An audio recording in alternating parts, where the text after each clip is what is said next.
Hello and welcome to Greater Jackson Business Beat. We are standing in St. Andrews in downtown Jackson, a lovely cathedral, and we're joined with Shirley Tucker of Leadership Jackson. Now, Shirley, you and I have done interviews before, never on TV, so welcome to the show. Thank you. And for all of our watchers out there, our many watchers, I have to add, give us your official title with Leadership Jackson, which is part of the Greater Jackson Chamber Partnership. That's right. First of all, I'd like to say thank you for having me here again, and it is kind of awkward being here on television, but I'm looking forward to it. Leadership Greater Jackson is a program of the Greater Jackson Chamber, and my title there is the Executive Director of Leadership Development. Leadership Jackson has been in existence for how long? We're actually approaching our 24th year, and just next year it'll be our 25th year. And Shirley, what is the program? For those people who don't know, I mean, a lot of people have heard the term Leadership Jackson. There are a lot of members and past members who are very active in the Jackson business community, but exactly what is Leadership Jackson?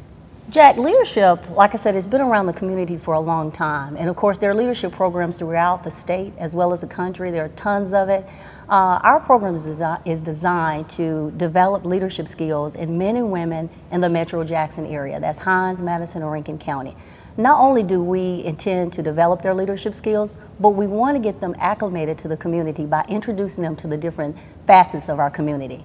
We feel as though as leaders, it's important that you know what's going on so you can effect change. But I've seen your membership roles, and a lot of these people we would already consider leaders, CEOs, executives. So they would probably ask themselves, what would I have to learn from this program? And I'm already a leader. Right. What can I learn? Right. What can they learn, Shirley? They can learn a lot. You know, just because you're a leader in your respected area, I think you learn more when you're able to venture out and interact with other leaders that are not necessarily in your profession, but people that are from different parts of the community who are doing different things.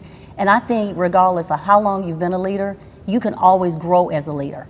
And I think it's important that when you interact with others, you learn a lot about yourself, which ordinarily you don't, because you think you're that great leader and you don't think your skills need to be honed. But once you're around other leaders, you really find out just what your weaknesses are, or your strengths for that matter. Well, and you talk about growth, exactly what? And you say interact. Well, if I'm a CEO of a bank, I feel like I already interact with enough people. So who am I going to meet different, or who's going to be unique in a Leadership Jackson class? Right. Well, you know what? Sometimes people get in their comfort zone. They interact with people that are not necessarily in their communities, but folks that they're forced to interact with, you know, same businesses and what have you.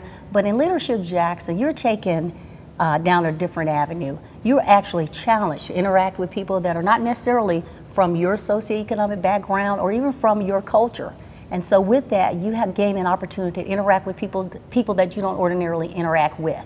And tell me about the actual program itself. How long is it? What are some of the specifics, and what are the challenges that these executives face?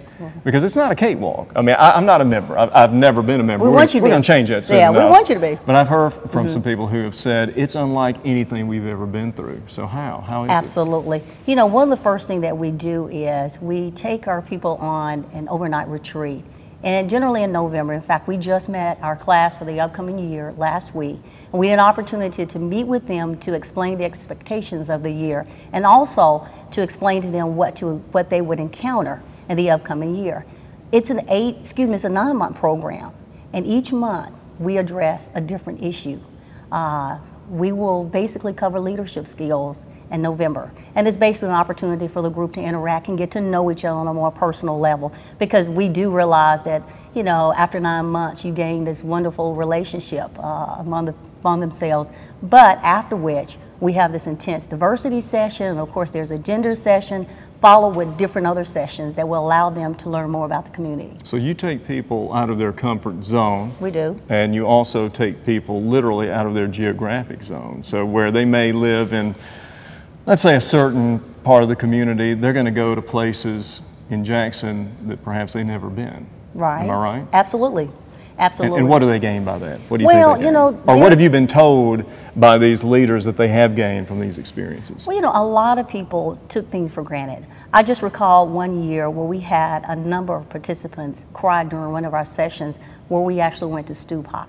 They thought that they were just going to go to that particular area and serve and volunteer. Of course, we told them that's what you do in your leisure. What you're going to do today is we want you to walk in those folks' shoes. So you're going to sit down, you're going to eat with them, and this is a choice meal that you have for that day. And so with that, a lot of our members were very uncomfortable. In fact, a lot of them didn't want to do it but was forced to do it. But afterwards, we heard a lot of positive feedback that they enjoyed the experience because they learned to appreciate themselves, their families, just, everyday lives. To back up a little bit, how does one get involved? Is this through invitation? Do you have to pay to get in? What are the prerequisites for getting into a Leadership Jackson class? Well, actually, it's a little bit of both. In order to be a member of Leadership Greater Jackson, you first have to be nominated by a graduate of the program or a member of the Greater Jackson Chamber. You have to be a current leader in your respective area, or you must aspire to be a better leader. And once you're nominated, of course, you go through this intense interviewing process where there's a group of members comprised of graduates, business leaders that is, that actually screen the application. In fact, this year we had intended on doing interviews, but of course time wouldn't allow it. So once you're selected for the class, there is a nominal fee of $1,500 that covers just the overall cost of the program. And do you hear from past graduates who come back and tell you, I've taken what I've learned and applied it to my business or applied it to my role in the community? I'm sure you do.